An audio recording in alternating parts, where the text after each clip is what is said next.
Oh, I definitely can hear. Hi.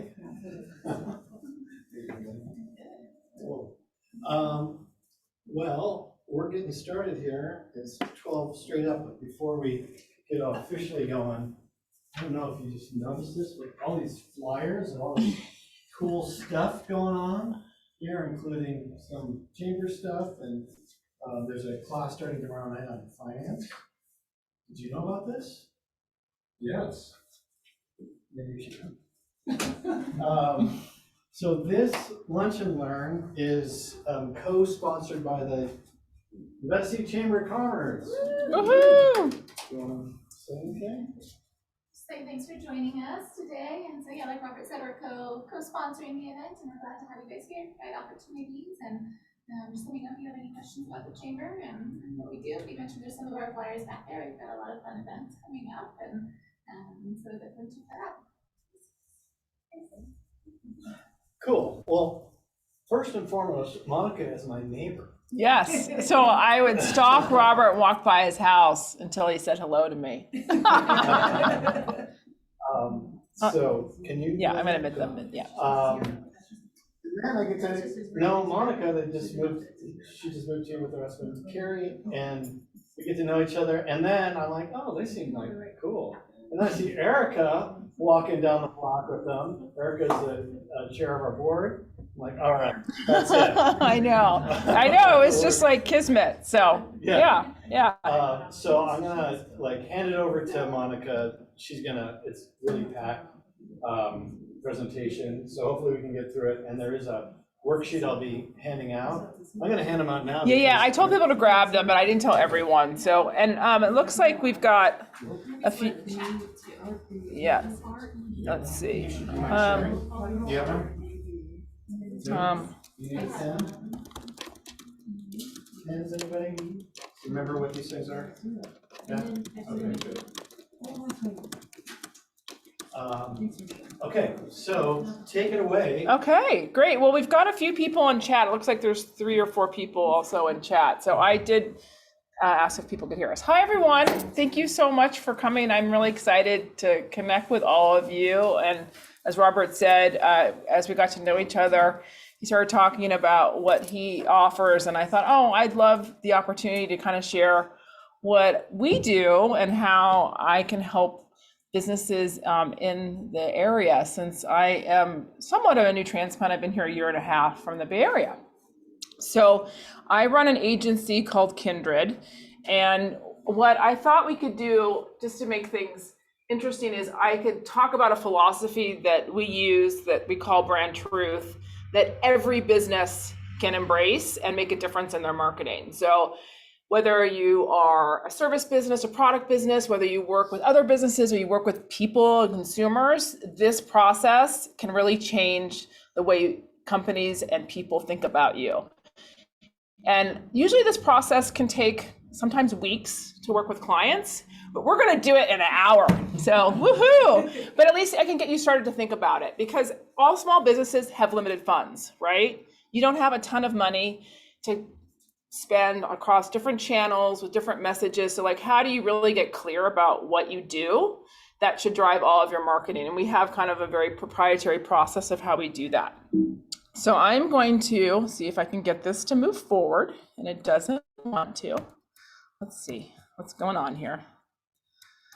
Yes, so I have to do something else. So sometimes Zoom doesn't like if I'm in presentation mode.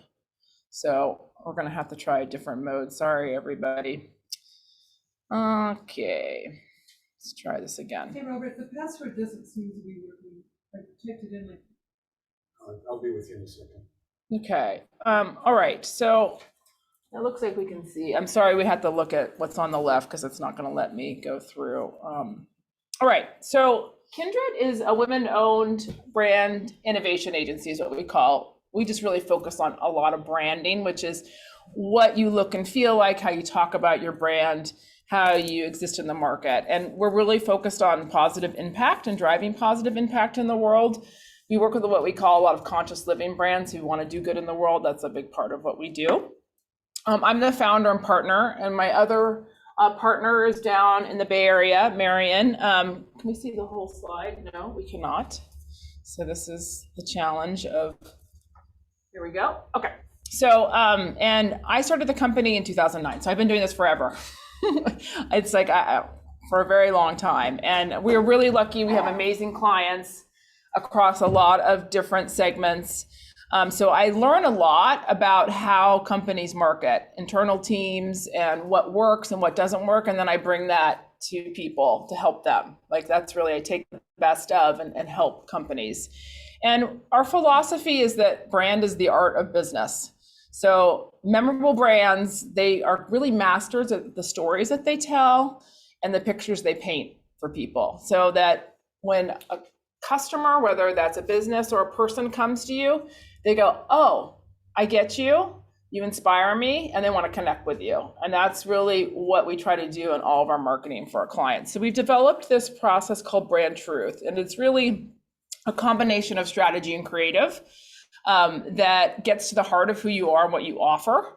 And so you can really amplify what makes you special. So, you know, everyone has competition, right? And your competition often does something similar to you. So how do you differentiate yourself? How do you set yourself apart from them? It's that story of like really who you are and how you do it that does that. And that's really what we want people to remember. So in this brand truth process, there's a lot of steps, and we're not going to cover them all today. Really, we're going to focus on how you define your advantage with your kind of your brand truths. And that usually is what we call strategy in the marketing world, where we think about what your strategy is for your business. And then we go and we develop the creative to deliver that. And that creative shows up in a lot of channels depending upon what you do, whether that shows up on your website, it shows up in social, maybe it shows up in retail, maybe it shows up in a brochure, maybe it shows up in an event. And just all the ways that you show up as a company, then how do we tell those stories in those channels? That's really how we focus on developing marketing. So that can be a lot. It can be super overwhelming. So what we want to do today is boil it down to what we call the core truth. And the core truths are really two things. And they are really at kind of the foundation of what you stand for. It's really kind of the essential ideas of who you are that you focus all of your marketing efforts on. And I'm going to show you a brand that does this so well that you all will agree that this is true. Okay, so Patagonia is amazing. They have basically done an incredible job with their marketing dollars by telling two things that they care about and kind of just repeating those over and over again. And that's their product, which is the sustainable apparel, and the environmental activism that they participate in. So they're always just talking about these two things. They have thousands of products. They have hundreds of stores. They offer, their biggest selling profit is dresses. But when you buy their dress, you think of them as an outdoor brand. You think of them as a sustainable outdoor brand. I'm buying something that cares about the environment. Maybe it's not perfect, but they're trying, and you know it's high quality, and you know that they care about the environment, and that's their most mission critical goal. So these are two things, and they just tell this over and over again in different ways. And so that's what we're here to do today for your business, because this is an unlock that people don't realize. What happens is we forget that people are bombarded every day with thousands of messages, a lot of them crap, and we don't retain them. We don't think about them, we move on. We're just like, okay, whatever. But when we really focus and we find kind of our sweet spot of how we want to talk about the two things that we do, that we care about as businesses, people will pay attention more. And then you have to be disciplined to tell them over and over again. So that's something that also small businesses forget, is that you have to tell them 20 million times for them to remember. Just think about how hard it is to remember what we want to buy at the grocery store. And then you think about all these companies that are wanting to market to you, like you just can't keep up with it. So we've got to be super simple. And I think that people forget that. We want to be overly clever, or we want to make sure we offer so many things to everyone, and then we stand for nothing. So it's more important to get super succinct and focused and really know what your two truths are and win there, and just tell that over and over again till you get to a place where, okay, now maybe I can tell something else. But sometimes that takes 5 to 10 years. People think they only need to say it once for 2 months, and then they move on to something else. And so you have to be disciplined. And one thing that makes Patagonia do this so well is that they take these core truths and they get super, super clear on two other parts about their brand. One is they know exactly who their target audience is. So it's really important to know who wants to buy from you, whatever that is. Is it the company, what kind of companies want to buy from you, or what a person, how they want to buy from you. So the world is very big. And if you don't get focused on who you think your buyer is and why they need you or your product or your business, they have lots of choices, even if you think you offer something that no one else offers. And so Patagonia has been very clear that it's an outdoor enthusiast, someone who's active, that's who they're marketing to. They are not marketing to women who want Botox, and they're not marketing to women who want to work out in a gym. They're working to people who want to be out in nature, who want to get out on trails, and they're very, very clear about that. And yes, they get all those other people, but they always are thinking about this core user. So in your marketing, you really have to think about, okay, who is your best buyer? Like, what are they like? How do they think? What is it they care about? Because you want to connect with them in that way. And then the other piece that goes along with all of this is super important with marketing is your personality. So I'm going to show you a case study that really gets at this, that how you talk about who you are and the images and the way that you kind of show up in all those channels, whether it's social, website, retail, brochures, whatever, that you have a personality that's recognizable. And so for Patagonia, they're environmentally conscious. That's their personality. They're honest. They're super honest, like, hey, we don't have it all figured out on how to get microplastics out of our products, but we're trying. So that they're high integrity. And they know that they inspire adventure for people, and that whatever that you buy from them is going to work for an active lifestyle. So they have this personality that expresses that over and over again. So you have to think about, okay, how do I show up? How do I want to express what I offer? Is really key. So any questions about that? This is really kind of the core of what we're going to talk about. What happens if you figure out your core truth, but then it changes? The more you're in business, you're like, actually, maybe it's more this thing. That's a great question. And that happens to every business. Okay. It happens to the businesses that make 10,000 a year and that make 10 billion. So what I have seen is that you develop this work, and it's kind of like a person. It's kind of an organic living document, an organic way you think about your business, and pivoting is sometimes required. So sometimes you might figure out your core truths and they're only good for 2 years because some macro trend happens out there in the world. Like, look at COVID. Okay, we can't go to restaurants anymore. We can't, go be out in the world. So what you stand for might have to pivot because you don't have control over those macro trends. So I think it's okay. You just don't want to do it every month.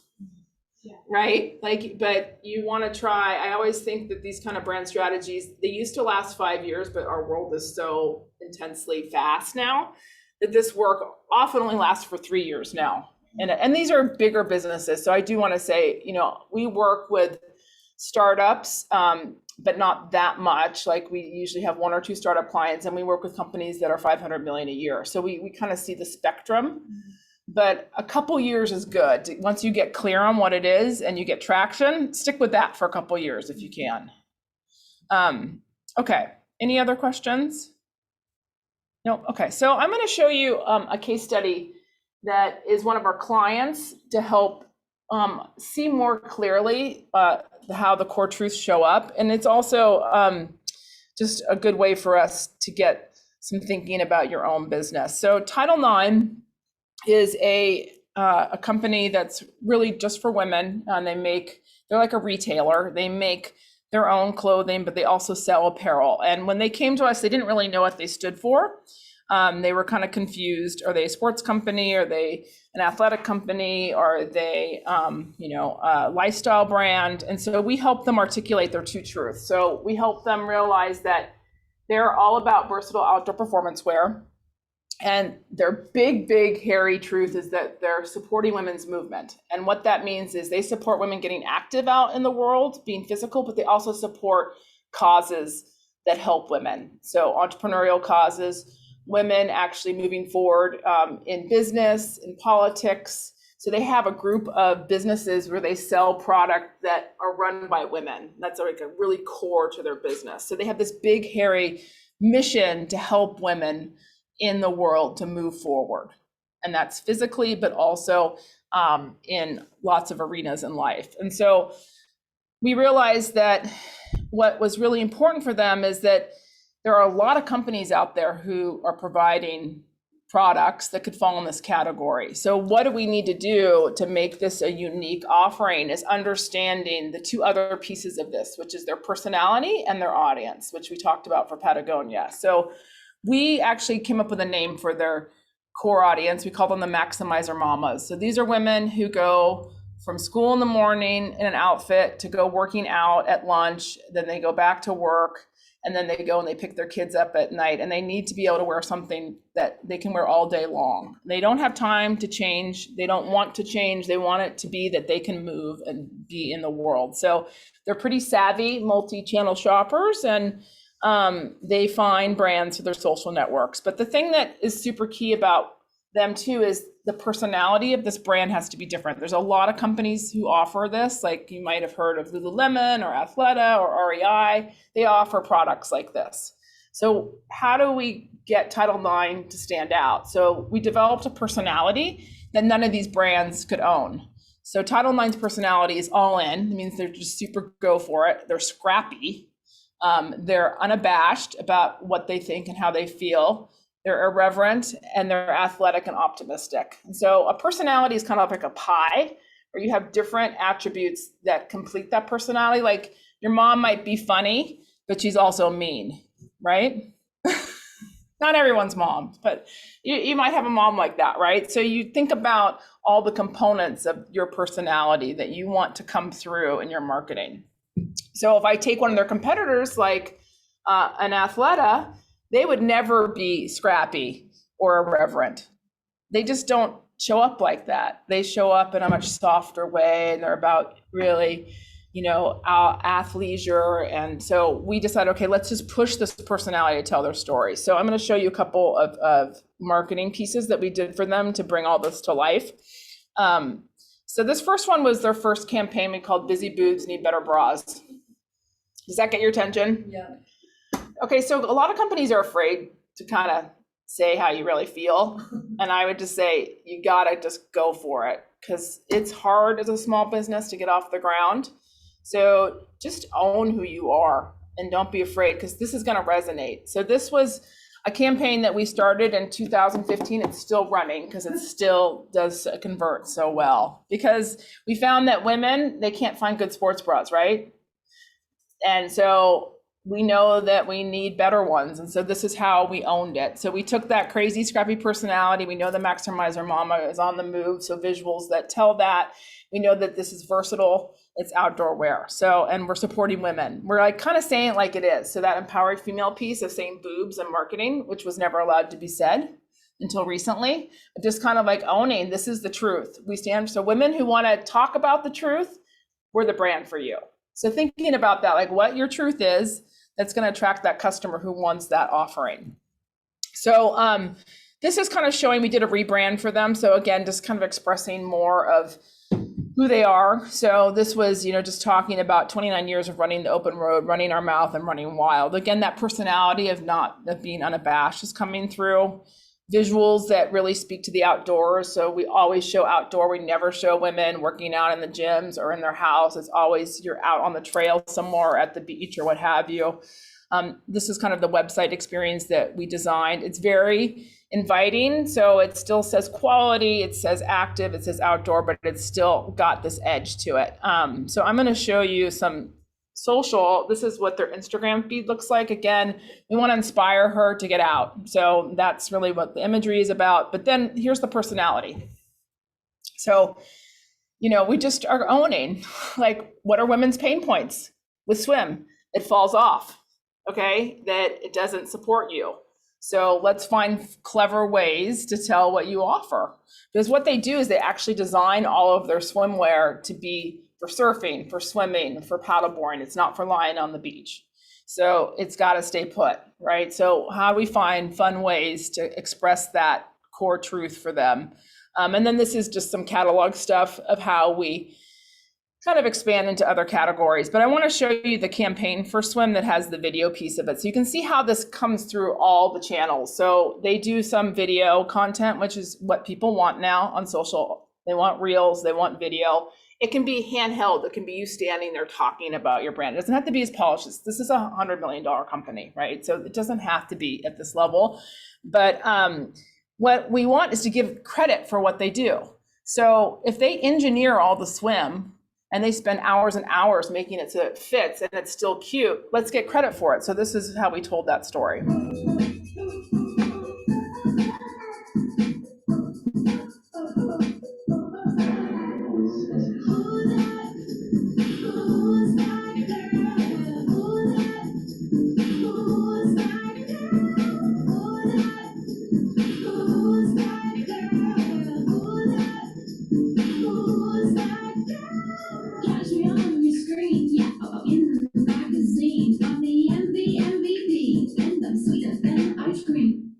So again, they know their customer. Like, she doesn't want to be sexualized in a bathing suit. So we're having fun with that, right? It's like, so we find where the cultural relevant ideas that tell the story of moving women's movement forward, where we don't have to be sex objects in our bikinis. We can be out doing what we want to do, which is surf. So it's like creating a cultural mindset of what you offer too is really important in that core truth. Like, can it tell those stories? So this is just how we did it with display ads. We showed the same idea. So again, hitting it over and over again. And then here, this was in social, is getting at the benefits. So all your companies have benefits to them, right? So you tell the big story of your core truths, and then you explain how you can claim that. So what is it that if you make a claim, how can you back it up? What's the proof behind it? So you've got to think about what it is that you offer. Maybe you've been doing something for 25 years that gives you that proof that you've been working in this industry, or that you did training that gives you that proof, or something that just helps people find it to be believable. So the results for Title IX have been amazing. Like, we've helped them grow their customer audience by 43% every year. And the campaigns we do, usually because the storytelling is rich, people notice it, that we increases that that are like 3x what they're expecting to see. Okay, there's someone trying to come in. Hi, Patty. So that's Title IX. So I want to show you one other case study that's totally different, and then we'll get into the workshop part of this. So we do a lot of work in beverage, and wine is a big part of that. So we help create brands. And the reason I want to show you this is a brand new brand. This has only been around for about 2 years now. And we helped this NFL legend. His name is Charles Woodson. You may or may not know if you're a football fan. He's from the Packers and the Raiders, and he just got into the Hall of Fame last year. But he is retired, and he decided, you know what, I love wine more than anything, and maybe I could start a wine brand. Okay, well, how many times have you heard about sports people starting some kind of food brand? Like, how do you actually make it relevant and authentic? And we were able to do this with him. So we work with him directly. He's such an awesome guy. He's just really brilliant. And he is super passionate about winemaking. He knows so much. And he really wanted to give something to his fans that he could connect with. So we helped him name it. So he was a defense back. So Intercept tells his story. So his two truths are him. And the reason I want to show you this is this might be true for small businesses. Part of your truth might be that you're the secret sauce that's part of your offering. And so maybe you need to talk about what you are the way Charles does. I mean, he's a celebrity, so it makes it easy, but it may be that truth is you. So thinking about that, were like, okay, we really need to make sure people understand that, yes, he's an NFL legend, but he's passionate about winemaking. And then we need to really also talk about where the wine's from, because anyone who knows customers in wine, it's about, terroir, and location is a huge part of that story. Let's keep it simple. So this company doesn't have this big like move women's move it forward. They just want to say that, hey, I have a passion for winemaking and we make delicious wine from this one location, and tell that story. And this is a little bit simpler in some ways, right? So thinking about that way. So one of the things that in his personality that we really uncovered was like this elegance and this hardworking part of him. So he came from nothing. And he had tons of ups and downs. And anyone who's a fan of him knows he's had tons of ups and downs, where he thought his career was over many times. And that he really just started to identify himself as a lion, that he's like a pride, like he's a leader in football, but he's also a leader in his family, and that he connected with the love and the pride and the passion of a lion. So we actually built the brand around that. So you might be thinking about, okay, what's the story that might show up in your identity? If you haven't done that work already for your logo or what have you, like where's their story that you can tell? And that was where his story was. So I'll play this little video so you can get a sense of him. I'm Charles Wilson, 18-year NFL veteran, 65 career interceptions, love of one. Well, I decided to start intercepts because the fans were naming. They wanted more from me, and I wanted to do it. My philosophy on football was there's no substitute for hard work. You have to go and get the grind each and every day to get better at your craft. If you want to be great wine, you can't cut corners. There's no substitute for going out, getting your hand dirty, and making sure you're going to come out with the best product. You want to have longevity in the game, you got to work hard. You want a great wine that can stand the test of time, you got to put the time and work into it. So that's Charles, and his packaging at shelf reflects his personality. He's a Raider, so it's dark too, and gold and silver, and just like plain, again, his story. So his story shows up in his visuals, and his personality kind of comes through. And it's kind of amazing, but his sales grew 60% in his first year. He got national distribution after he launched this in like 3 months, because it's so authentically him. Like he sticks to his storyline, he's passionate, he works hard, and it's great wine. And it seems so simple, but because his personality is this unique personality and he's kind of come from nothing, he's able to get people's attention. So again, thinking about what are those little nuggets of your core truth that you want to bring forward that help tell that story. So any questions about that? What is myo-line? That's just urine gross. It's like it's an industry term. Who came up with the name Innocent, Tim? He did. That's excellent. Isn't it such a good name? Yeah. I mean, and he's brilliant. He's actually he's a brilliant guy. He kind of breaks the mold of what you would expect with someone in football. He's got a lot of people who are rooting for him. Any other questions? No? Okay, so what I thought we could do, we have about a half an hour. We could now do the workshop part. Don't be scared. No, it's like, oh, I want to sit in a room with you and talk all this out and work.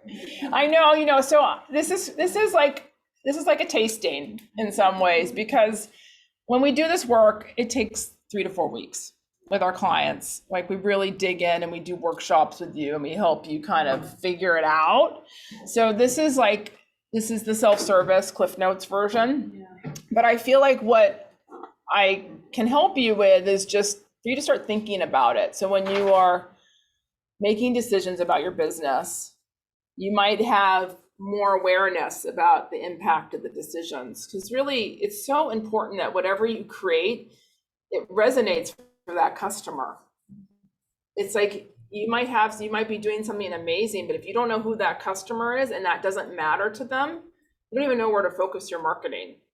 So just like getting super clear on what your offering is, and then what your personality is to tell that story, and what your bandwidth is. Like, they talk about entrepreneurs, their most valuable asset is time, because you have limited time. So with marketing, you're probably doing it yourself, or you're doing it in a very small way with maybe one other person, or not at all.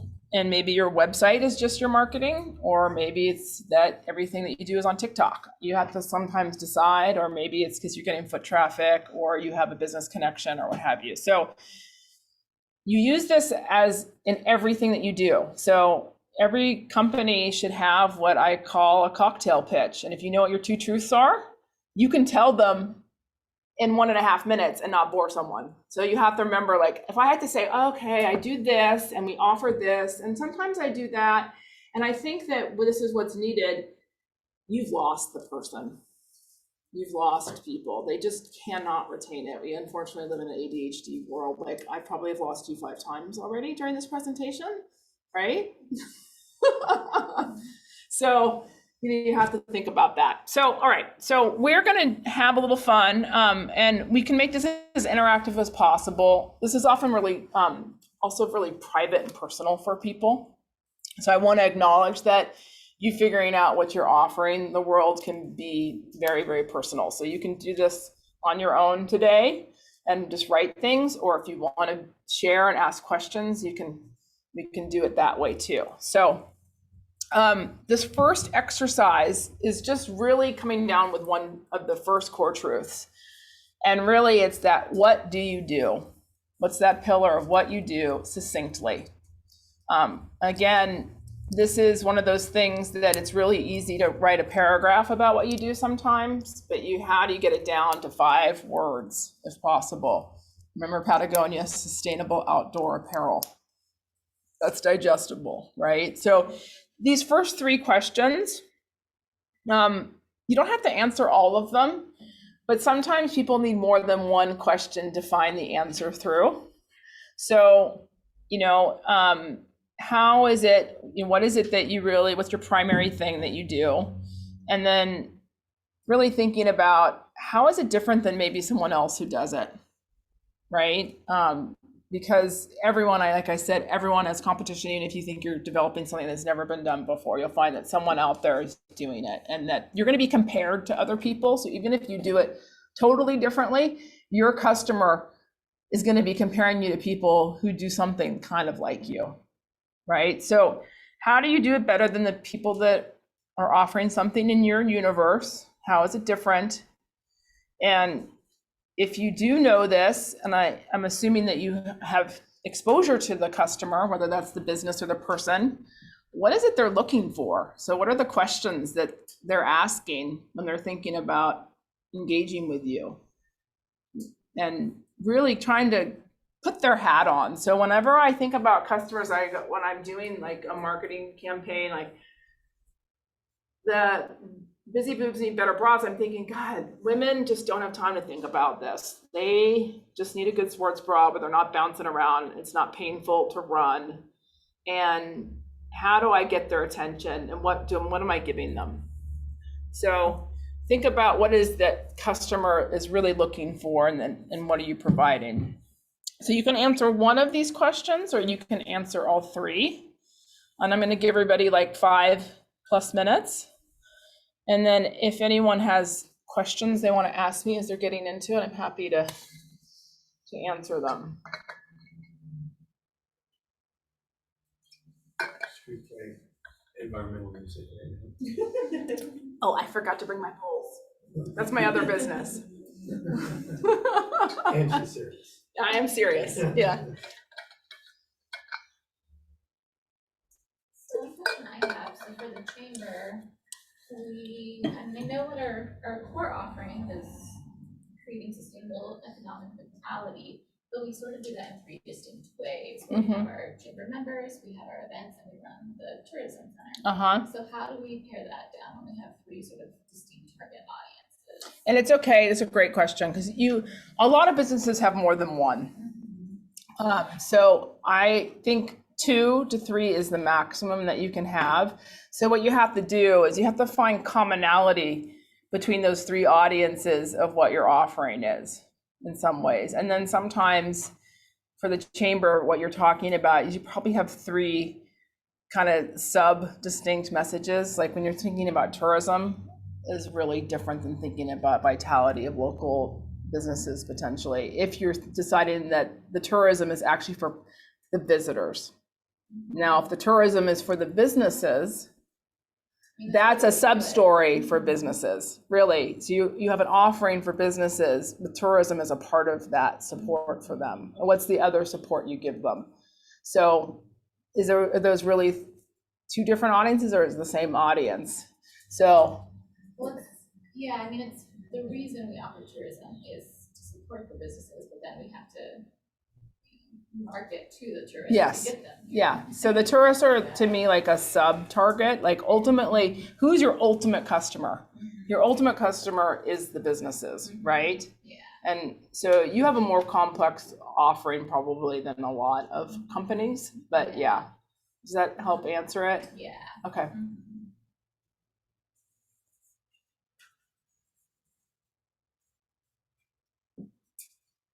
Question. Yeah. Do you have any suggestions when you're trying to teach people a new word? It's a word that people don't tend to know, but it's like a niche word that goes with what I'm offering. Is it in another language? No, it's called flow arts. Mm. And the first question I get every single time I say it is, what is that? Yeah, so that's why you need these core truths. Yes. So it's really okay to have a name that doesn't mean anything. Okay, so Google is an example. It had no meaning in it. Although it is actually built on a very ancient word. It's a Latin word, I think, originally, or something like that. And I could be butchering this, so I might not be accurate on that, but I know it had a root to it. So what's really important is what you do, those two truths come directly after that very quickly.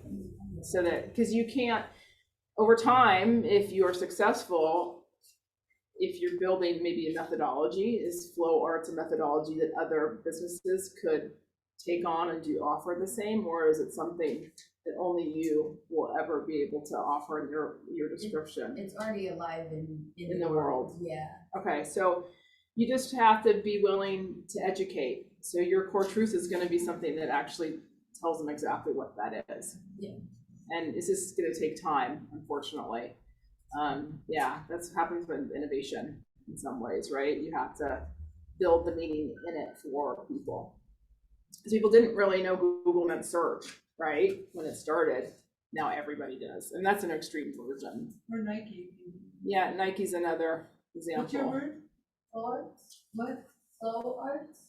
I love that. It means prop manipulation. Flow arts, right? That's actually a powerful word. I mean, where do you think it means like hey, people being raised in the street? And when you say prop manipulation, what industry are you referring to? So it's visual arts. It's movement through props. So Okay. Juggling, poi, Okay, all of those props. okay. So be careful, because props can mean a lot of things to people. So that's why I'm asking you this, is like, what other word is gonna create context? Because I could go to props and think yoga. I could go to a prop house and rent things for a location for a video shoot. Or theater. Or, so you wanna, like, what is another word that can ground it, that can help people understand it more? Oh, thank you. Appreciate you. Oh, you're just gonna be Aw. my friend now. Now you're gonna be covered. Oh my god. Okay, now you can take this. Aw. How's everybody doing? Jumping's better. It's a fun process because it takes me in like 5 different directions, and I'm like, okay, come back in, and then it goes out another direction. Well, I know you, Erica. So Erica, I know she's someone that she's a plant, because I know she actually has multiple businesses that aren't necessarily connected. So I just want to come on in.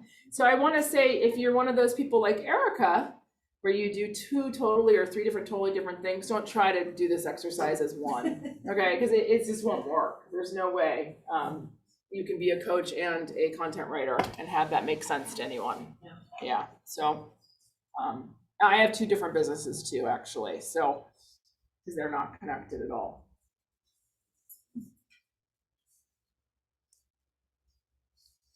So do people need like 2 more minutes maybe?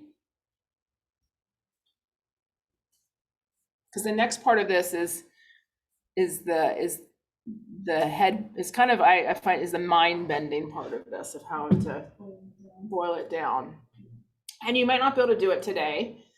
And hope Like people hire you to take all of their stuff and then you boil it down. it's true. I'm basically a boiler downer. That's one of my titles. Yeah, They're down here. you know, it's all about prioritization and hierarchy. So like, how do you create priorities in your business and hierarchies that make sense that other people can get? And what happens is when you're doing it yourself, you don't have perspective. Sometimes it's really hard to have a perspective. So it's really important that you have either a partner like Kindred, like us, to help you do it, or that you have people in your business or people that know your business that you can get feedback from them and see if they get it and they can help you get you there.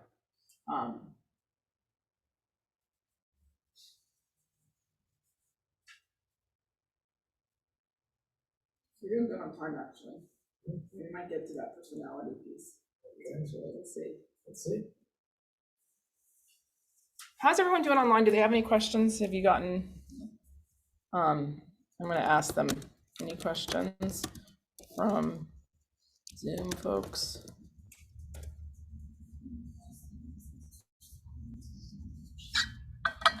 Oh, that's nice of her that she. I'm doing just fine. I'm just letting you know. Working on it, but it's just not as easy as, you know, it just feels like it's going to take me a little bit more than 15 minutes. It definitely is a much bigger process. So one thing I want to offer everyone too, to help with that, if you are brave enough to ask your customers these questions of what they think you do well, what you don't do well, what's the offering, you might have some insights on how to get closer to describing it. And So Maggie has a question. okay. Go ahead, Maggie. Hey there. Hi, Maggie. Hi there. My name's actually Diana. I'm sitting next to Maggie, though. Oh, hi, Diana. Hi, Maggie. Hi, everyone. So this is so great. I'm learning so much. And my question is when you were talking earlier about brand personalities and target audiences, my question is, do you have, like, I'm starting to think about this, and I could use some inspiration in terms of examples. Is there like I don't know if there's like a master list of brand personality or like, you know, overarching that can then help me start narrowing down what ours is for our organization. But anyhow, just curious about those two brands. Yeah, you know, so I would treat it as a game. So there is no master list. Nobody's cared enough about it to create it. Maybe that's another business in itself. But a game that you can play in your organization is you can get together, however many people you might have, and you pick out your 5 competitors or 5 organizations that you looked up to, and you get on their website and you get on social together, and you guys just riff on what you think their personalities are and start listing words that describe them. And then you can start to see how, and you'll find sometimes like, whoa, this is super disjointed. This, I don't know what this is. And other things will be like, oh my God, they're the silliest whatever, or they're the most innovative whatever. Like they're always talking about innovation. So you look for the key words and the key visuals that tell you cues. So the words you use really matter, the visuals matter. Is that helpful at all, Diana? Oh, that's so helpful. Thank you so much. Yeah, and the thing that you want is that you don't want to sound or look like your competitors. I know that's obvious, but I'm going to just say it. Okay? You don't, when you go into the beer aisle, and there's 75 million beers now or kombuchas, right? The ones that stand out are the ones that don't look like anybody else. So just because maybe your industry, let's say you're in the pet grooming world, well, if everybody does it the same way and says the same things, you become a Me Too. So what is it that's really unique about you and what you do that no one else is doing that you can own? And it can be subtle. It doesn't have to be, you know, if you're pet grooming, you're not going to show a horse dog grooming. Hello, Monica. Maybe you would be pet grooming a horse, but if you're doing dog grooming, you can't show horses. So you're in a realm, but how do you do it different? So thanks so much. We're in the cannabis industry, which is a relatively new legal, the legal industry is relatively new. So lots of opportunities there. Thank you so much. Yes, there are, but there's a lot of Me Too now happening in cannabis too, because there's just so many people in that space. So I could see how that would be really helpful for you guys. Any other thoughts or questions from people? How's it going? Okay. Did anyone try to succinctly boil things down yet? Yeah? How'd it go? Anyone feeling like super comfortable to share? Maybe Robert, because he asked me to come here. I only have 4 words, not 5. Oh, that's okay. It could be 3 even. Heart forward business education. Okay, really nice. And that heart piece is like a huge differentiator. Like that actually puts you, like, it takes this big universe and it really narrows it and attracts a certain, I think, target, honestly. So I think that's really awesome. Yeah, I was trying to throw in a word like professional to balance that out. I'm like, no, because that's not really who you are. And it's, well, I mean, no, you are professional, but that's not at the core of what you are, because I know you, that it actually comes from a place of the heart, what you do. And I think that's the thing that's so scary, because with small businesses, you are the business. So this is a projection of you. And this may not be true for the chamber, but I'm assuming for the rest of you in the room. But so it's scary to put yourself out there and kind of like, this is who I am, this is who we are. So I like that. I think that's really good. Okay, so I'm going to move us on to the next one because we just have 15 minutes, unless anyone else wants to share or anyone has any other questions about this particular step. No? Okay. All right, so the next step is the second core truth. Remember, Patagonia had 2, and one, and this is what I think is, I always love showing that example because it's something bigger than the day-to-day. And one of the things that all of the research shows is that people care about businesses that actually care about the world. So if we just do things to make money, that can work for a lot of companies. But if you think about brands or companies that you love, they often are doing something bigger than just their service or product. They're doing something that has deeper meaning, potentially, and maybe not. You know, for Charles Woodson, it was his passion for winemaking. That was his big, lofty goal, is to share that with the world, right? So what is it that gets you up every day, that's your biggest aspiration, that's connected to your business beyond money? Okay, because we know that that's a baseline. We all need to make a living. But what is the biggest goal for your business? And what's the vision and impact you want to make on the world through your business? Sometimes this is easy, sometimes it's not. So this is the next question.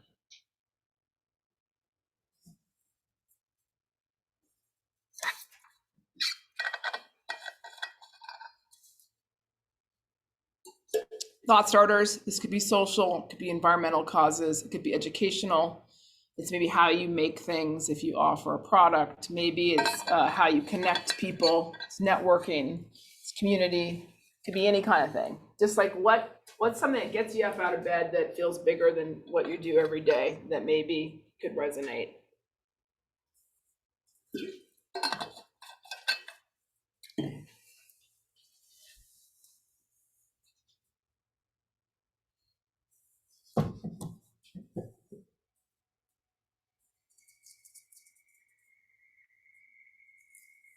Oh, a super late comer.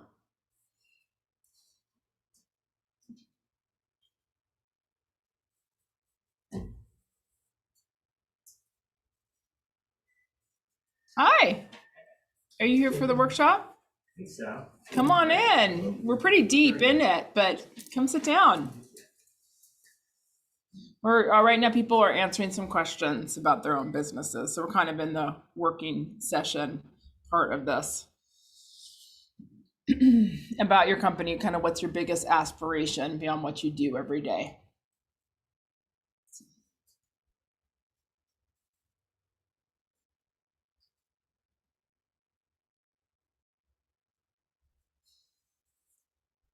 How's everybody doing online?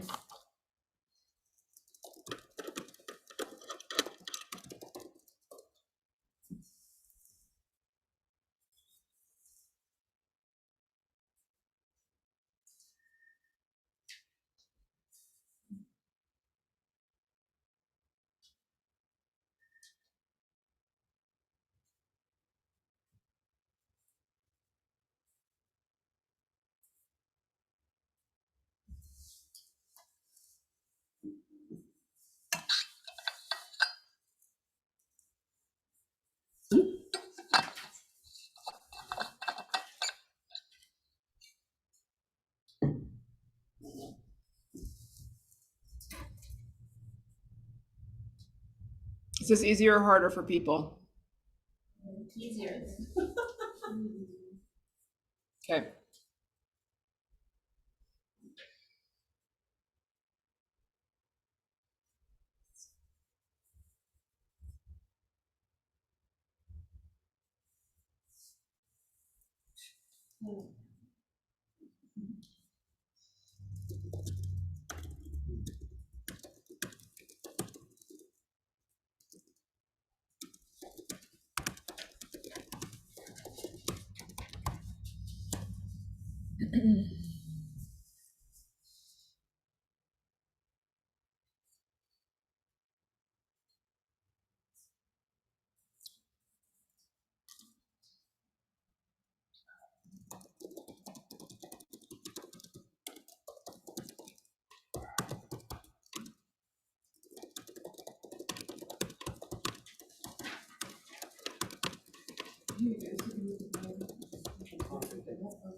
One thing I want to say that there's research out there that when things aren't coming, when you're trying to think of something big, physical movement makes a really big difference.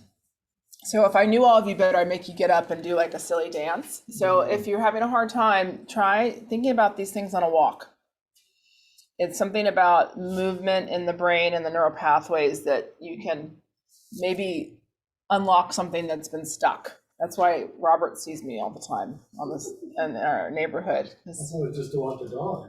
No, it's actually to solve all my problems. No, it's just I find that you know that saying that creativity happens in the shower. There's something about when you're physically moving or doing something else, it frees up the creativity in our brain to solve problems without being too fixated. Because you can beat your head against the wall sometimes trying to figure something out. So I find it's really helpful. That always happens to me. To get out and write it down. Yeah. And so, bring your phone and just record whatever comes to you in that moment. You don't have to be tied to a notebook or whatever, but capture it because it doesn't stick. That's the other thing. I've learned that the hard way too.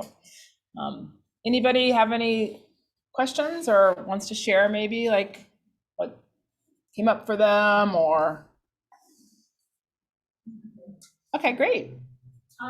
So I do painting, interior painting, and like murals and color consultation and design. Oh, nice. And what I want to do is change the way people feel in their homes and inspire people to see beauty in more places. And so I'm trying to play with the idea of like if you can see beauty on the inside, maybe you'll see more beauty outside. Because I'm really inspired by this like whole world. Nice. Like florals and colors and things, especially. So I don't know how to boil that down to like just 5 words, but like I want to inspire like curiosity and joy and reverence. Nice. So when I hear beauty on the inside and beauty on the outside, it's such an amazing sentiment, but it will require more explanation after it. So can you, for your truth, and maybe that's more like a tagline or something for you, but for the truth, can it be something about that is a little more obvious of interiors inspired by nature or something that are inspiring? Just think about when you're thinking about your truth of not being overly clever so that whoever is on the receiving end can get it, because these truths are internal and they're drivers, and then that beautiful sentiment that you have can be kind of like a leading evocative thing that then you explain exactly with your truths what that means. Yeah. Does that make sense? Well, and maybe even something like, because I keep thinking like what inspires me is like joy and beauty and calm. Maybe I want to design a room for someone who looks like focus and like deliberation and like what inspires that person, and then use color and texture to like fit their needs, because maybe they don't want to be like calm and joyful, like they want to study it. Yeah, so maybe you give them designs that meet their needs. Yeah. Right, and that's really base. I know that that's not literal, but just thinking about again what that customer need set is. But I think a big vision of making the world more beautiful is really kind of what inspires you, and maybe it's inspired by nature, and that's your big goals to beautify the world. And I know I'm really watering it down, but with the core truth, let's just remember Patagonia is environmental, activism. It's like so simple. So really, it's like I want to make the world more beautiful. Yeah, and that's that's like your big goal. And then your other truth is exactly what you do. And then you can put that personality that's lyrical on top of it, and maybe that's what your personality offers, is kind of like this lyrical beauty. So think about that. Anyone else? No? Okay. All right. Do people feel like they've completed the task? Are people excited or daunted at this point? Okay. All right. So we have 5 minutes, which is insane, but we're going to do this anyway. There is this last exercise, and this is like the starting of it. We probably won't have enough time for it. But what's important are these two truths coupled with your target and your personality again, right? And the personality, I want you to think of someone in your life who you're close to, friend, partner, family member, and think about how you would describe them for a second. And what you realize is that everybody is super complex, right? Nobody is like one or two things. So I'm just going to go back to Title IX for a second. So I always look at personalities as it's like pie. You get 5 to 8 pieces of pie for every person that you know and love, and even for brands. For people you don't like, that's a fun one to do for. It's kind of what their personality is like. What are those words that support one another, that encompass the brand of the business? And this is something that to do for yourself can be really easy and really hard at the same time, because you have to think about what matters most to you, like what's the perception of how you want the brand, what's the feeling you want people to have when they walk away from the brand, right? So like, I'm gonna when we look at this right here, busy boobs need better bras, if this was their competitor, and I'm gonna say like a Nordstrom's, you would never see this. You would be like, sports bras that support you. Because they want you to feel trust. They want you to feel that they're confident. And they want to make you feel that they're safe.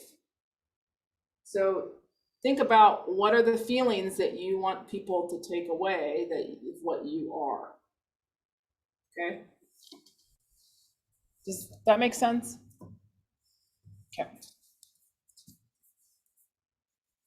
Go back. Here. Did you, like, is there a real difference between, like, if your brand was a person, how would you describe them, and then supporting descriptors? So I'm sorry, this is just poorly written on my part, because I don't usually do it in such a fast way with people. So just to help you, like, just write just stream of consciousness of how you would describe the brand. And then what are the key words that you're going to take away from that to describe it? So I'm going to say, well, there's intelligence in design and a real thought for beauty. And I feel like we make people feel warm and they feel good when they walk away. We're really super caring. So what's one word that I want to take out of that describes that? Or 2 words? I like intelligence. Okay, there you go. And thought for beauty. Yep, those are 2 good words.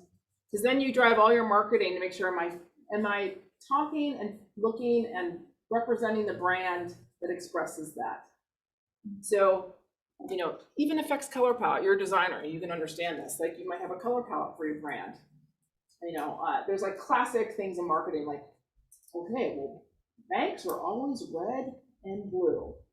It's red and blue signifies money and confidence, and that's really, again, I'm just watering down like crazy, but what's the feeling that you want people to have when they experience your brand?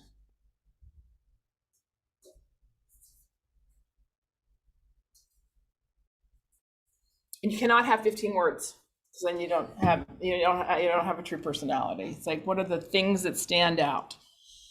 But you can start with 15 words and start circling the ones that pop out at you. Okay, someone's asking a question. Oh, I missed Maggie's. Sorry, Maggie, she posted something. Yeah, she wants us to all get together and including you and talk about economic resilience and tourism and. Here in Nevada County? Yeah. Yep, happy to do that. Cool. Okay.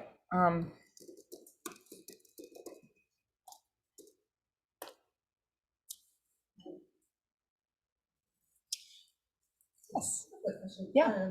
So I'm a coach and consultant. Okay. And so there's a lot of duality in that. And so Yes. there is some confusion there when you're saying you're nurturing, but you're also challenging at the same time. Mm-hmm. How do you kind of bring those two concepts together so they're not confusing for your client? Well, this is, remember, personality is internal. Yeah. So you don't have to worry about people ever seeing these words. This is just like helping you make sure that your marketing expresses them. Mm-hmm. And as we know, people are complex. So to have two ideas that are really different is okay. Again, I'm going to just bring us back here. Like optimistic is totally different than being scrappy. Like, so it's okay to have both of those parts in your offering. It's actually is what makes it richer in some ways. Like, and so for you, you might say there's times in my business where I need to challenge you. You've actually want to grow. So part of my job is to challenge you, but I do it in a supportive way. Do you see how those are that makes it so much more interesting for someone to understand your process? Does that make sense? Yeah, absolutely. It's hard with duality a lot of the time. I feel like it's so extreme on one Mhm. side or the other that people are like, oh, so what's your process then? It depends on what you need in the moment. Yeah. There isn't a clear cut answer to say just one client needs. And that's every actually, client needs yeah, the same yeah. broad stroke. Yeah. Yeah. But what do you offer at the highest level? Mm-hmm. Right? That Like, makes so, sense. you know, you're going to get into your services and your benefits of your services in a more detailed way, but what at the highest level are you offering, like, that you're going to talk about over and over again? Sure. All right, so it's 1:02.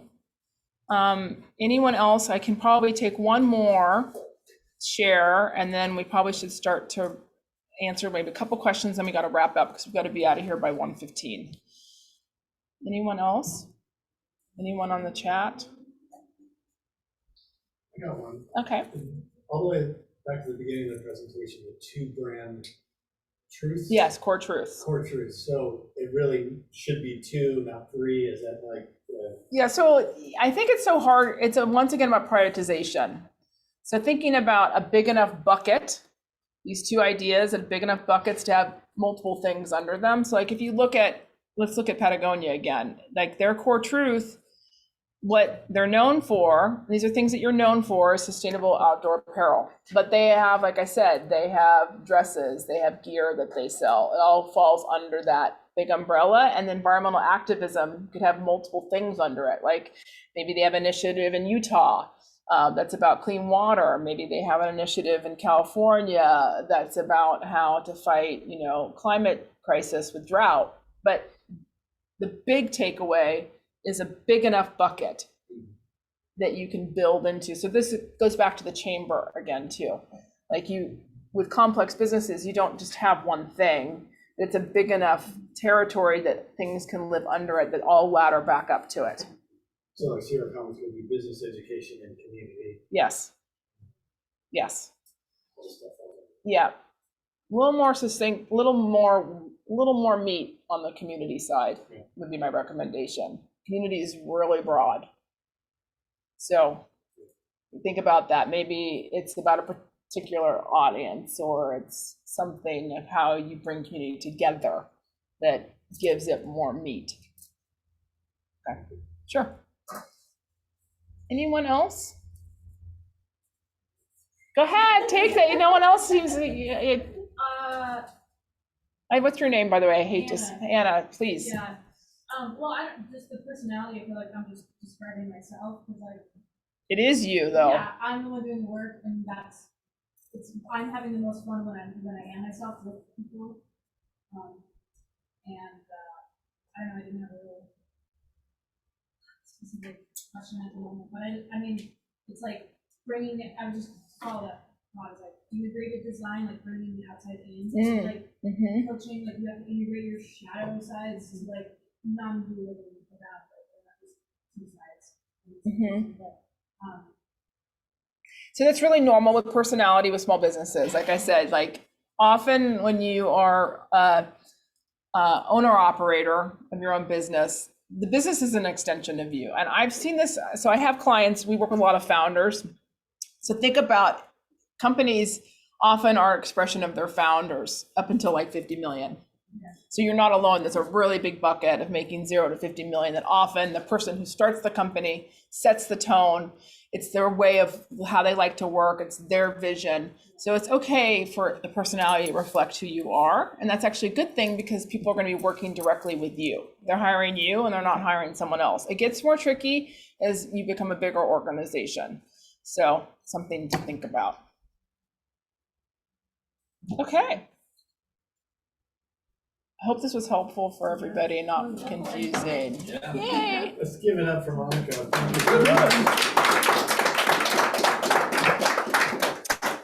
But I didn't ask if there was anything online. Doesn't seem like it. Okay. Okay. We will follow up on that offer of economics resilience talk. And Yeah. I'll get back to Yeah, for sure. do you offer like maybe not the weeks-long process, but like smaller consultations? Well, that's interesting. I'm actually going to be developing a series of videos for people to actually do this whole brand strategy process on their own. But it probably won't be done for a year. It's a big endeavor with my business partner and I. So yeah, so I don't, because I'm servicing clients all the time. That's what we do. We're just so. Okay.